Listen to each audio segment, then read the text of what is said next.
नमस्कार भारत न्यूज़ से मैं अचला शर्मा। पाली से कुलदीप पवार की खास खबर के साथ। पाली में कल राष्ट्रीय लोकतांत्रिक पार्टी प्रमुख हनुमान बेनीवाल की जनसभा के लिए पुखराज सुथा ने प्रेस कॉन्फ्रेंस में रखी अपनी बात। फिल्मों सब आ रहे हैं। यहाँ पाली की जो जन सुविधा है वो बहुत ही पिछले 25 सालों से कमज़ोर हो रही है। उसमें काफ़ी मुद्दे हैं। पानी की समस्या है। पाली में लगभग 25 साल से बीजेपी का कब्जा है। एमएलए भी उनका है, एमपी भी उनका है, जिला प्रमुख भी उनका है, चेयरमैन भी उनका है। सारे पदों पर इनका ही कब्जा रहा है बीजेपी का। वही 25 साल से लगभग 3 बार राजस्थान के अंदर कांग्रेस की सरकार रही है। पाली को क्या मिला? आज भी ट्रेन से ही पानी आता है। यहाँ के किसान वर्ग की ज़मीनें खराब हो रही हैं, वो आप लोगों को सब पता है। तो इस इंडस्ट्री वाले काफ़ी लोग यहाँ से पायलपन कर चुके हैं, बाहर चले गए ये पाली छोड़ के। इनका जिम्मेदार कौन है? जिम्मेदार यहाँ का लोकल बीजेपी का एमएलए है। मैं नाम नहीं बोलूँगा, लेकिन बीजेपी का एमएलए ही इसका जिम्मेदार है। और इसकी जिम्मेदार कांग्रेस भी है, उसके साथ मिली हुई है। पाली में कांग्रेस के नेता कभी या स्थायी एमएलए से कभी विरोध नहीं करते हैं, क्योंकि वो स्थानीय एमएलए से सेट है। विपक्ष की भूमिका में कोई नहीं है। शहर की सड़कें की हालत बहुत बुरी पड़ी हुई है, जबकि इसको बने हुए 6 माह हुए हैं। आज भी हालत शहर की बहुत खराब है। लोग परेशान हैं, पर स्थानीय नेता ठेकेदारों के खिलाफ कार्रवाई करने के लिए बच रहे हैं और जनता खड्डों पर चलने को मजबूर है। अशोक गहलोत साहब कह रहे हैं कि बिजली फ्री है। गांवों में 10-10 घंटे बिजली की कटौती हो रही है। आप सभी मीडिया से मित्रों से निवेदन है कि आप हमारी बात, हमारी गरीब शोषित किसान कल्याण की सोच को पाली विधानसभा में एक-एक तक पहुंचाएं। मैं जनसंपर्क यात्रा मात्रा नहीं, इन दोनों पार्टियों को उखाड़ फेंकने का संकल्प है। पाली की जनता को राहत देना बेनीवाल साहब और हमारी पार्टी का सपना है। और हवा और जनता का एक ही रुझाव है, बता रहा है कि अब की बार बदलाव तय है। अब की बार पाली विधानसभा में आरएलपी की सीट 100% लगेगी। यह जनता और हवा का रूप है। बाकी आगे का रूपरेखा हमारे जिलाध्यक्ष साहब आपको बताएंगे। सीटों पर लड़ती इस बार कितनी सीटों पर लड़ती? देखिए, सुप्रीमो साहब का ऐलान है कि 200 सीटों पे, पूरी 200 की 200 पे आरएलपी लड़ेगी। पहले के 47 सीटों पे लड़े थे, 8 लाख और कुछ वोट लेके आए थे और नई पार्टी थी। अब की बार तो पूरे राजस्थान के अंदर युवा के अंदर जन आक्रोश है। आप रैलियां देख रहे हो, 1 तारीख से लेके आज 7 तारीख 6 तारीख हो गई।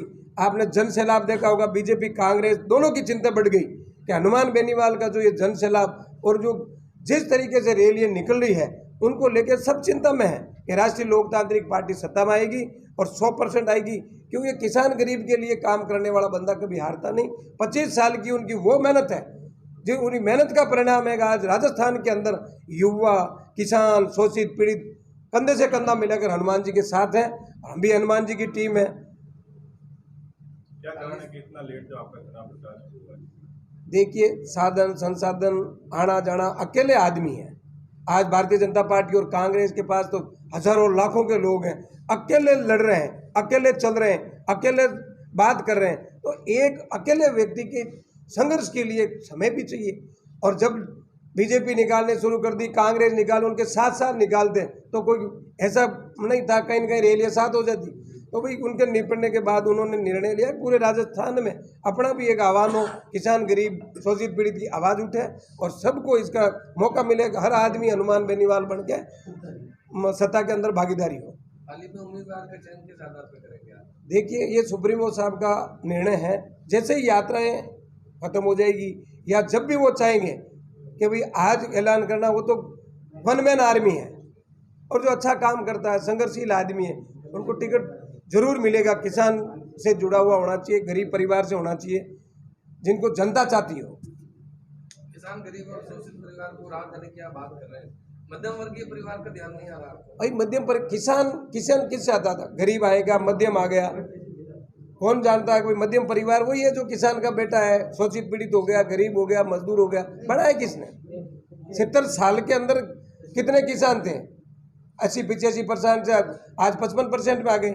मजदूर कम थे, आज 66% मजदूर हो गए। हालात क्यों खराब हुए? हालात इसलिए खराब हुए कि इन पार्टियों ने किसान, गरीब, शोषित पीड़ित का ध्यान नहीं दिया और पूंजीवादियों के साथ मिलकर अपना काम चलाते रहे।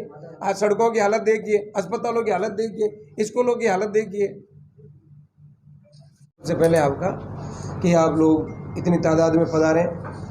ये RLP का पहला सही मीडिया के साथ इंटरव्यू है। पाली जिले के अंदर 6 तहसीलों में सब जगह बुरे हाल है।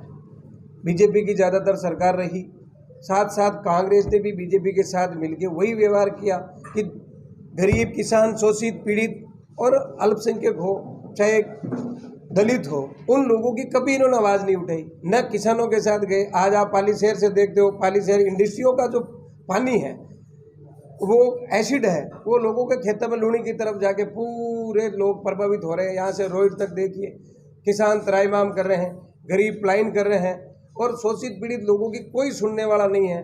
जब 25 साल एक MLA रहता है और उसी MLA की भावनाओं के साथ बीजेपी, कांग्रेस भी बैठ जाती है।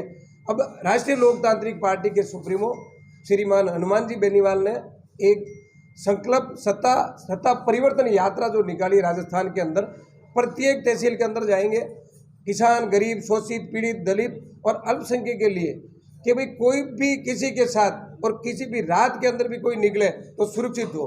वो सत्ता को उखाड़ के फेंके, नई सत्ता जो किसान, गरीब, शोषित, पीड़ित के लिए स्थापित करनी है। हर एक को न्याय मिले, किसान के खेत को पानी मिले। युवाओं की हालत देख लीजिए, आज सारे बेरोजगार घूम रहे हैं। जब वो डिग्रियां भी लेके घर आ गए उसके बाद उनकी नौकरी नहीं लग रही है, पेपर लीक हो रहे हैं, मिली जुली का खेल चल रहा है।